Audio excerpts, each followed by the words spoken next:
নমস্কার, জ্ঞান সঙ্গমে সবাইকে স্বাগত। আজকের নলেজ পয়েন্ট হলো কর্মের গতি বিচিত্র। গুরুজি বলছেন যে strange are the ways of karma. দেখুন, কর্ম নিয়ে আমরা অনেকেই খুব চিন্তা ভাবনা করি, অনেক কথা বলি। চলতি ভাষাতেও কর্ম নিয়ে আমরা অনেক কথা বলি। কর্মফল, কর্মের গতি, কর্মের কারণ, এই সমস্ত কিছু নিয়েই আমরা ভীষণ কথা বলি কর্ম নিয়ে। তো আজকে এই নলেজ পয়েন্টে নিশ্চয়ই উত্তর পাওয়া যাবে, প্রচুর উত্তর পাওয়া যাবে, যেটা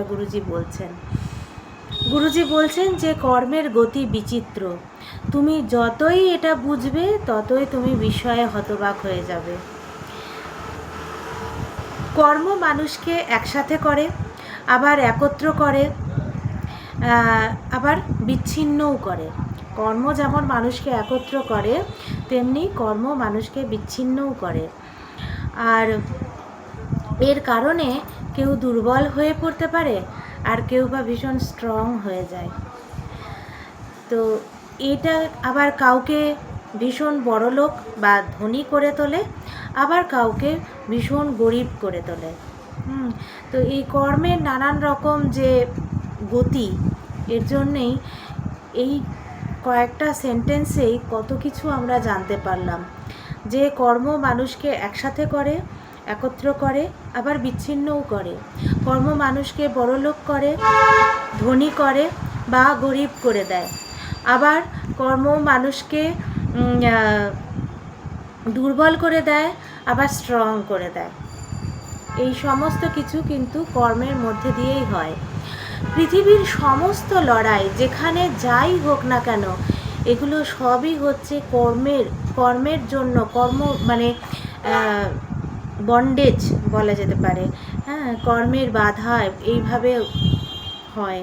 তো সেটার জন্যই এই সমস্ত কিছু, যেখানে যাই লড়াই হোক না কেন, যাই হোক না কেন, এগুলো সবই কিন্তু কর্মের জন্যই হয়।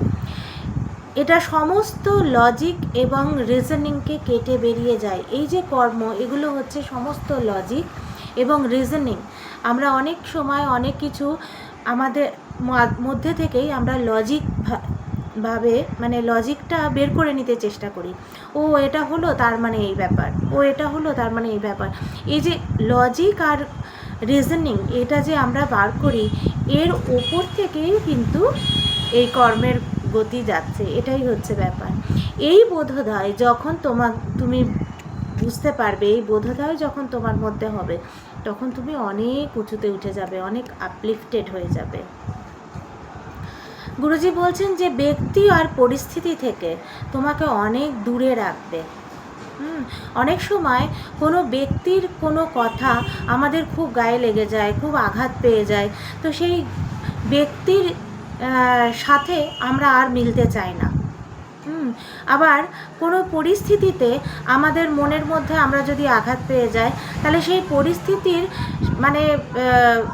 পরিস্থিতিটা মনে করলেই আমাদের মধ্যে দুঃখ হয়।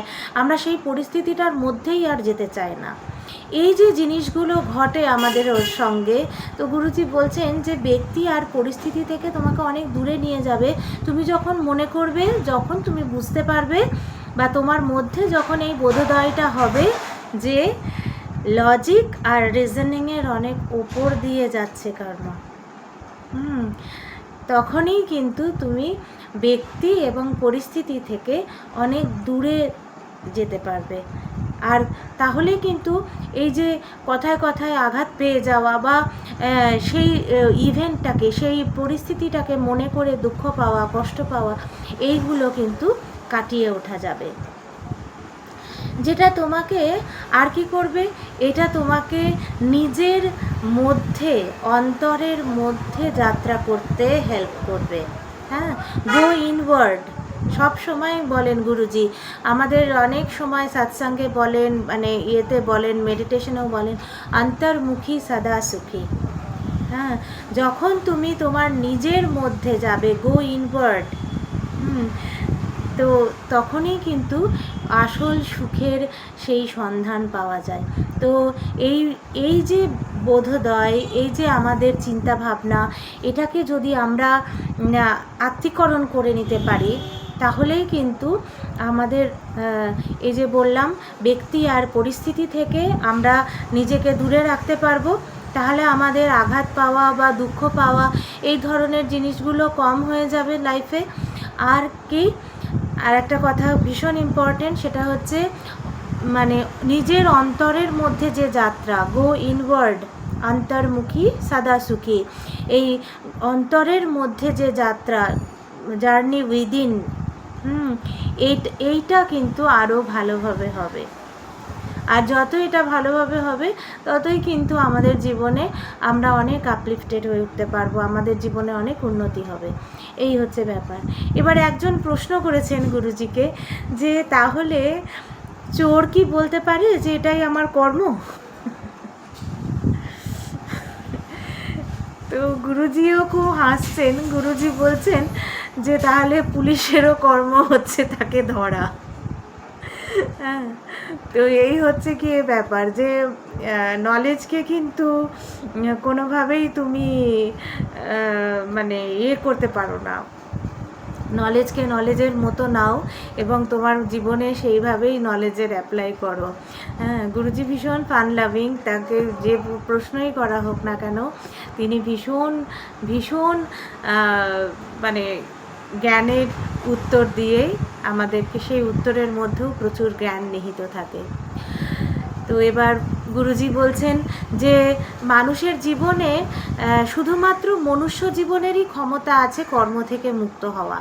এই যে আমরা বলি যে এই কর্ম থেকে কি আমার মুক্তি নেই, এই জায়গাটা থেকে, এই কর্ম থেকে কি আমার মুক্তি নেই? ডেফিনেটলি গুরুজি এখানেই আশ্বাস দিচ্ছেন যে তুমি মনুষ্য জীবনেই কিন্তু তুমি কর্ম থেকে মুক্তি পেতে পারো। এটা আর শুধুমাত্র কয়েক হাজারই এর থেকে মুক্ত হতে পারে। খুব কম সংখ্যক, এত মানুষের মধ্যে খুব কম সংখ্যক মানুষ যারা এর থেকে মুক্ত হতে পারে। ভীষণ ইম্পর্ট্যান্ট। কর্ম কখনোই এলিমিনেটেড হতে পারে না, হ্যাঁ, বাই পারফর্মিং অ্যাকশন। কর্ম কখনোই এলিমিনেটেড হতে পারে না বাই পারফর্মিং অ্যাকশন। অনলি, শুধুমাত্র কৃপা, দ্য গ্রেস, কৃপা এই কর্মের বাধাকে পুড়িয়ে দিতে পারে। শুধুমাত্র কৃপা এই কর্মের বাধাকে কাটিয়ে উঠতে সাহায্য করতে পারে। ব্যাস, এই হচ্ছে আজকের নলেজ পয়েন্ট। ভীষণ ভীষণ ইম্পর্ট্যান্ট এবং আমাদের অনেকের অনেক প্রশ্নের উত্তর, যে কর্ম কি করে, কর্মের গতি আমাদেরকে কিভাবে চালিত করে। যদি দরকার হয় ভিডিওটা বারবার শুনে নিন, নিয়ে নিজের মধ্যে এই প্রত্যেকটা কথাকে জাস্ট রেজিস্টার করে নিন, গেঁথে নিন। তাহলেই কিন্তু আমাদের রেগুলার চলার পথে, প্রতিদিনের জীবনে আমরা কিন্তু নিজেকে সজাগ রাখতে পারবো। সজাগ থাকাটাই হচ্ছে সবচেয়ে বড় কথা। এই জ্ঞানের মাধ্যমে অবশ্যই আমরা নিজেকে সজাগ থাকতে পারবো। আর অবশ্যই ভিডিও লাইক এবং শেয়ার করার জন্য অনুরোধ করব সবাইকে, সাবস্ক্রাইব করার জন্য অনুরোধ করব। সবাই ভালো থাকবেন, সুস্থ থাকবেন। দেখা হচ্ছে পরবর্তী এপিসোডে। নমস্কার।